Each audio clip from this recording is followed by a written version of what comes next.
Last thing, it's not primarily. This is huge. Listen It's not closely. primarily a weekly meeting. Maybe I could have you all say that out loud with me. No, I won't. It's not primarily a weekly meeting, though you'll probably get together weekly, and hopefully a lot more than that.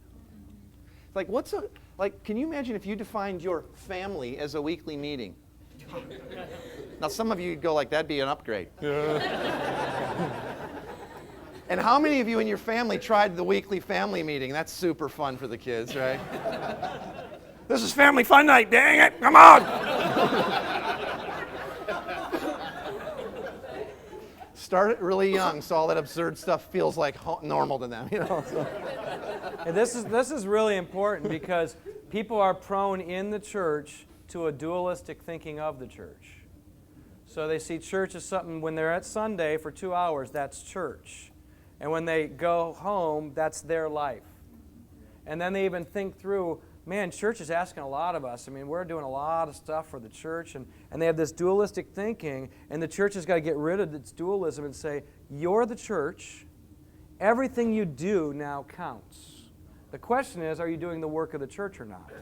And are you being faithful to the work of the church that Jesus gave us? That's the question.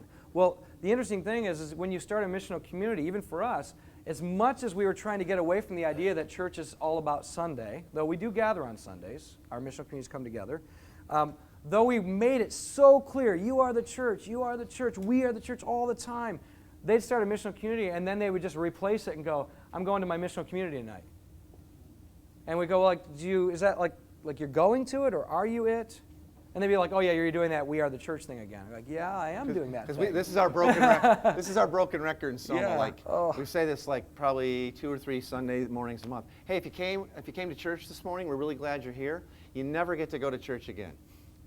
The only people that get to go are unbelievers, and hopefully we go to them more than they come to us. Yeah. You're either the church or you're not. So thanks for being here and gathering as the family of God, and it's an awesome thing to be. It's a high calling. And on we go. So that's like our broken record. You can't go to church. I mean, Jeff's kids will be like, where are you going? We're going to the building where the church goes to be together, It's true. My daughter, she's like really self-righteous. We got to work on that. But she'll be like, Mom will say, let's go to church. She goes, Mom, we don't go to church. We are the church. That's right. Way to go. Think about how bad theology that is. Yeah. And we all say it. Hey, let's go to church. And we all say it. It's the worst theology. Yeah. It's so bad. And some people think, well, that's just a matter of semantics. Yeah, and your words tell you what you believe.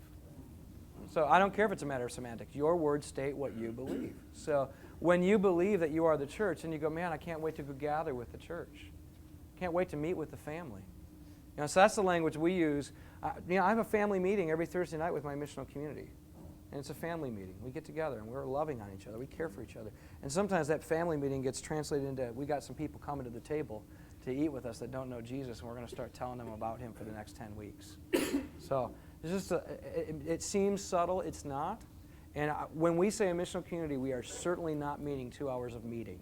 We are talking about a group of people who realign their lives radically for the sake of the gospel. Hear that.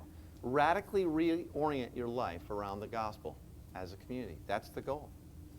Piper says that a disciple of Jesus is someone who the gospel has begun to touch absolutely every aspect of their life.